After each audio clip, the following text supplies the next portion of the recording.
The ICC is sh**. What's the ICC? Why is it so bad? Is it sort of like the CCP? Hold on, let's explain. After World War I, the Allied powers launched the first international war crimes tribunal, known as the Nuremberg trials, to prosecute top Nazi officials. Trinidad and Tobago requested that a UN commission look into the creation of a permanent court in 1989. The ICC's founding treaty was adopted by the UN General Assembly at a conference in Rome in July 1998. After being ratified by more than 60 countries, the Rome Statute was officially created by the ICC on July 1, 2002 to prosecute international crime. Yet many say that the court has too little authority, making it inefficient and ineffective at putting away war criminals. So yeah, the ICC is bad, and we can best see that through a case study of Sudan. But we need to start with present day. Yo. Okay, let's split up. Okay.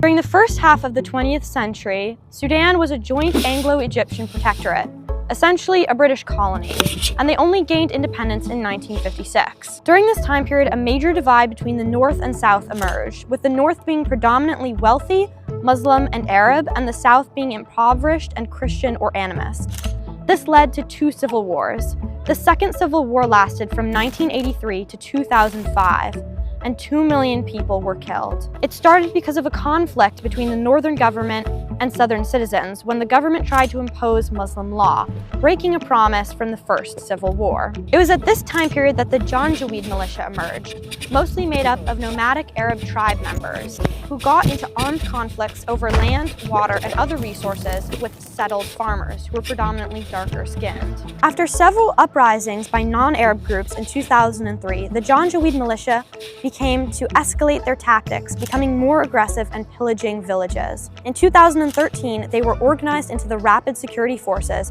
by President Omar al-Bashir. President Bashir was a former officer in the Sudanese Armed Forces, who in 1989 became defense minister after a coup d'etat overthrew former Prime Minister Sadiq al-Mahdi.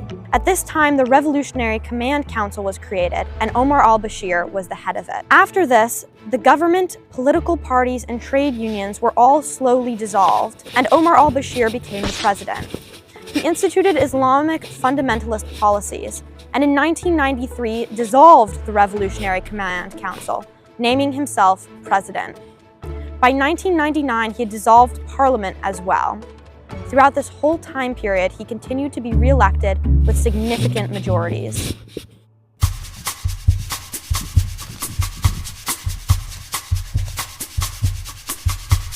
During the Second Sudanese Civil War, there was also a specific conflict that broke out in Darfur. This region was attacked by the Janjaweeds, who were nomadic farmers, and their main conflict was with the native people of Darfur, who are more sedentary farmers, meaning they stayed there to do agriculture year-round.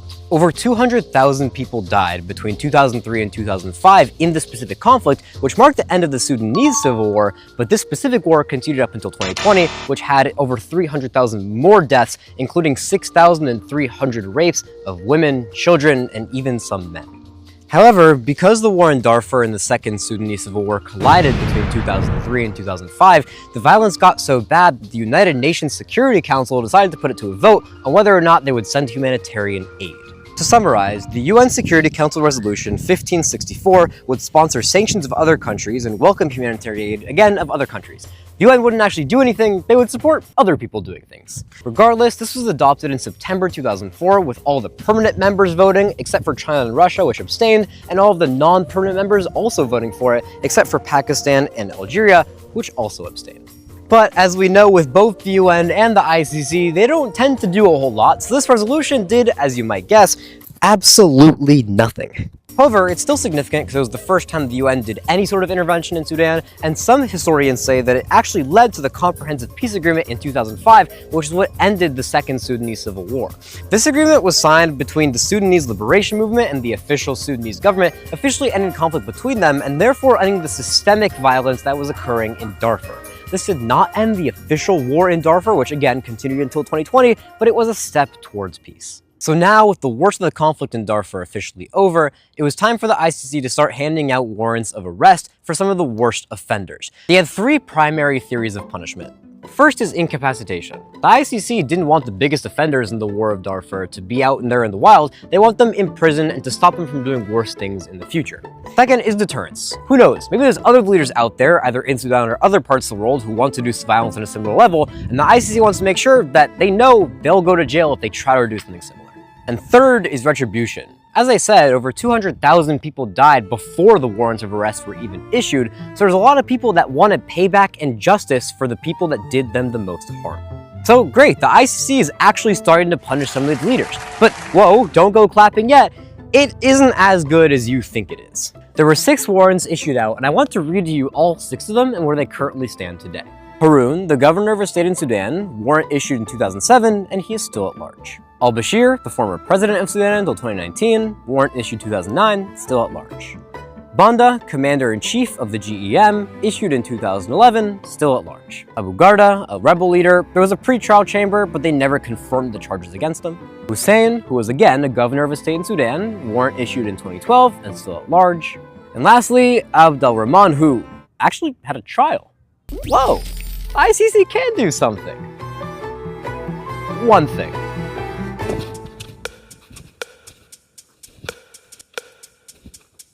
Despite the ICC investigation being ongoing for over 20 years, there has only been one successful conviction, and he turned himself in. Ali Muhammad Ali Abd al-Rahman, the alleged leader of the Janjaweed, entered ICC custody after surrendering himself voluntarily while in the Central African Republic.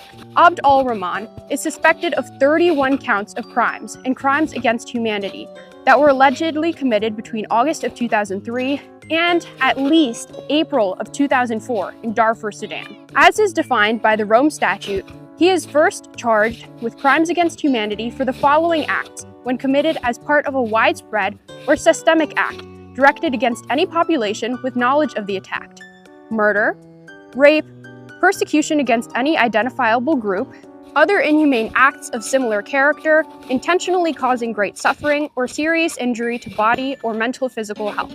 In addition, he is charged with committing war crimes as a result of the following actions in Darfur: murder, torture, outrages upon personal dignity, pillaging, and attacking civilians. Regardless of only receiving a total of 20 years for his 31 proven counts of heinous crimes, Abd al-Rahman has appealed his convictions as of November 6, 2025, and as the result of his appeal, it is still ongoing. Why is genocide so hard to prosecute? Well, Article 2 of the Genocide Convention contains a narrow definition of the crime of genocide, which includes 2 main elements: mens rea, the purposefulness of the act, and the actus reus, the act itself. Within the actus reus, there are 5 acts enumerated exhaustively, but this isn't even the hardest part. To prove the mens rea, the mental state of an individual is near impossible. To constitute genocide, there must be a proven intent on the part of the perpetrators to physically destroy a nation, ethnic, racial, or religious group. In addition, case law has frequently associated intent with the existence of a state or organizational plan or policy, even if the definition of genocide in international law does not include that element. So, if only one person has been convicted, his appeal is pending, then What does Sudan look like now?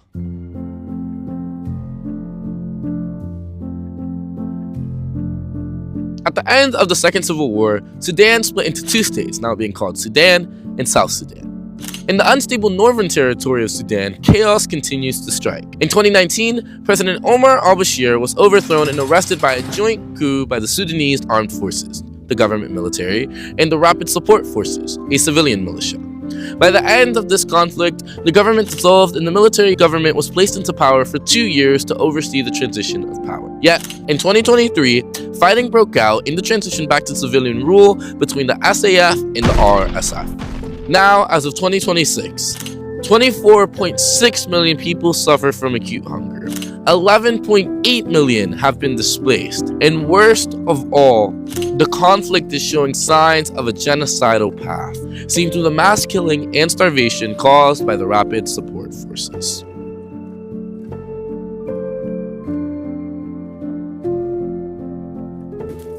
Well, that's Sudan, but what does that mean for the ICC? Well, Sudan is just one of many, many cases in recent decades up until the present day where the ICC has failed to prosecute crimes on a similar level to those that occurred in Sudan. The ICC has no military or independent force, so they rely on foreign countries to hand over criminals. In effect, this means that the ICC is often entirely powerless. This raises the question: if there's no effective international court with which to prosecute international crimes, is there a purpose to having international law at all? Oh, okay, I get it now. Me too. So, should we all say it now? Say what? Oh, okay, sorry, yeah, I get it. Okay, yeah. Okay, ready? Let's count down.